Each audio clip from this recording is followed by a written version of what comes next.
శ్రీకృష్ణుని ఉపదేశం. ధర్మం ఉన్న చోటే విజయం ఉంటుంది. ఇది ఒక చిన్న కథ ద్వారా నేను ఎక్స్ప్లెయిన్ చేస్తాను.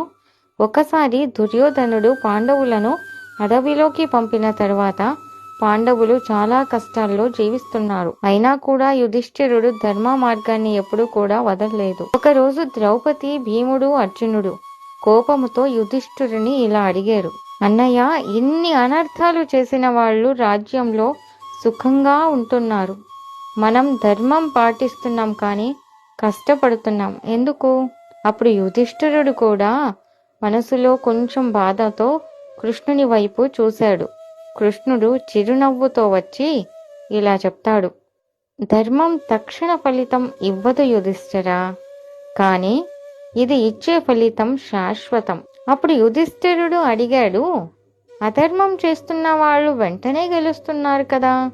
కృష్ణుడు అంటాడు: తెల్లారి తొందరగా పెరిగే గడ్డి సాయంత్రం అయ్యేలోపు ఎండలో వాడిపోతుంది, కానీ నెమ్మదిగా పెరిగే వృక్షం ఎప్పటికీ నిలబడుతుంది.